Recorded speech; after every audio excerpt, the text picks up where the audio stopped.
Now, what I've seen for decades now is how much the global warming story relies on what I think is dodgy scare tactics. I mean, really. Today, the Prime Minister, again, repeated that old claim that global warming is drowning Pacific islands. For people of Tuvalu, of Kiribati, this is an existential threat to the very existence of their nations. Now, I'm astonished Anthony Albanese is still repeating what the science that I read says simply not true. Science from 2018 showed that Tuvalu is actually growing in size. It's not sinking. And so Kiribati and many islands are like it, as even the ABC had to report in 2021. The most prominent expert studying these Pacific Islands sea level is Paul Kench of Auckland University. All the islands that we're looking at in the atoll systems are comprised predominantly of the broken up corals, shells and skeletons of organisms on the coral reef, which waves then sweep up and deposit on the island. The majority of islands in each of those nations has either got larger or stayed very similar in size. That is the science. So why does the Prime Minister keep repeating the scare?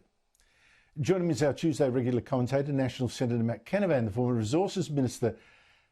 Matt, you know, we've got farmers furious at seeing their countries vandalised by wind farms. We've got green hydrogen schemes collapsing. We've got offshore wind farms scrapped. We've got a battery scheme that doesn't seem to save money.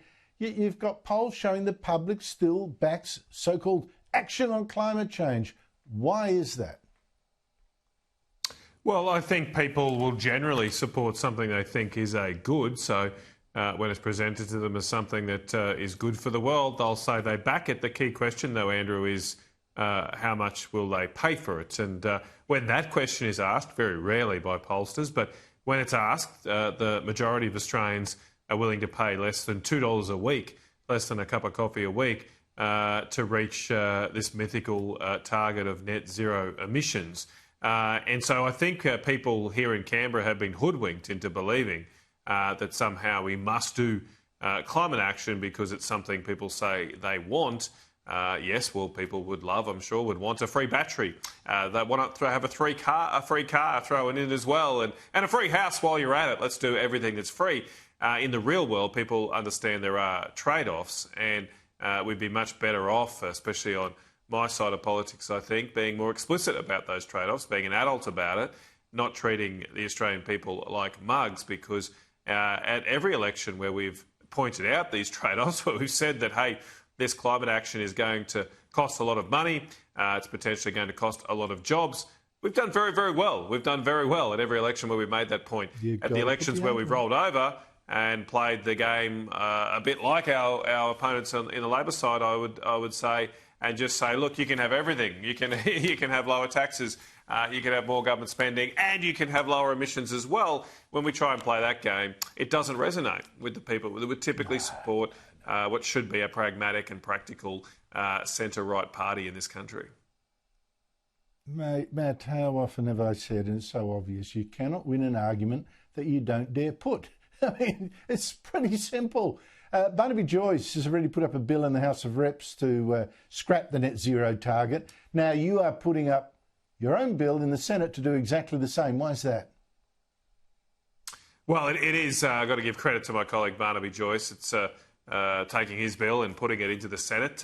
I'm doing that because I believe the Australian people deserve a debate on this. As we've just said, we've rolled over on this the last two elections. They haven't had a choice. There's been no election where the Australian people have had a real choice between both major political parties on whether to do net zero or not. So the Parliament's the best opportunity to do that outside of an election. So I support my colleague Barnaby Joyce when he told me he wanted to draft some legislation to repeal net zero a few weeks ago. My immediate reaction was, why didn't I think of that first? But he had the idea first, so I let him run with it. He's had enough time in the sun, so to speak, and now it's time for us senators to get stuck in as well. Well, they're sure going to put the Liberals on the hook. They're really going to have to decide pretty fast where they go on this one, aren't they? I mean, wow. Or are we supposed to really to wait a whole year for them to make up their mind, Matt? Honestly, the more you do to push them, the better. But I do want to ask you, about these marches on Sunday. They were marches for our flag and against mass immigration. You know, Matt, what I think is really bothering most people is the idea of Australia, of one Australia, and Australian culture actually being washed away, whether it's by mass immigration or whatever, or people just giving up and spitting on the flag or whatever it is. And given that, I had trouble believing Victorian Labor Premier Jacinta Allen could say something so stupid on the eve of this march. It's like she was actually trying to confirm these fears. Listen to this. Australia is a nation of foreigners, just like that wonderful song says. From all the lands on earth we come.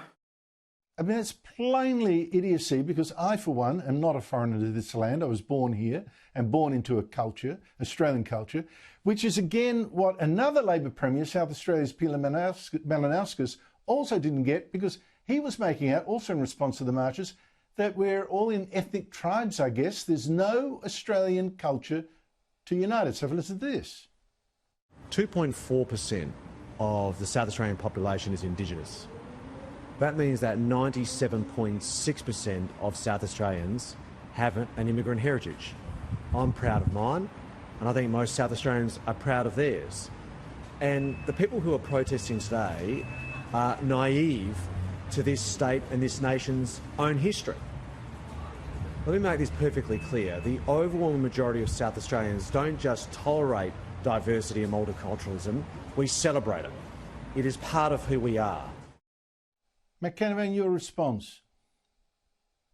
Well, I think you summed it up there, that that attitude is seeking to divide our nation into tribes. It's seeking to create, if you like, different classes of Australians, that somehow if you have a certain percentage, I suppose, or some Indigenous blood running through your veins, you're different than other Australians. I think it's a particularly regressive viewpoint that somehow you should be defined by your bloodline, so to speak. It's smacks of antebellum United States, which I thought we left behind for a start.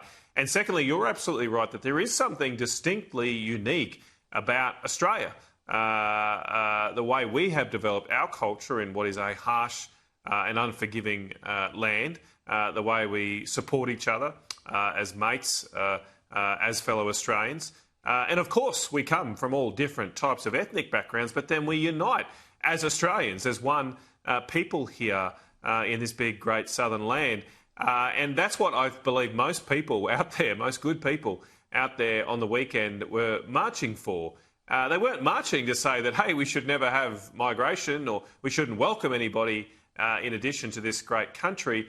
They're saying we need to make sure we manage that migration in a way that protects our economic security, that protects our culture, and ensures that people coming to this country do subscribe to those Australian values. Like Peter, I've got some migrant heritage in my part, my ancestors as well. But they came here because they loved Australia and they integrated into Australia. They assimilated into Australia. There's nothing wrong with that. We should be trying to make sure that happens. Otherwise, we will have a divided and not cohesive society. I don't want to see that happen to this great country.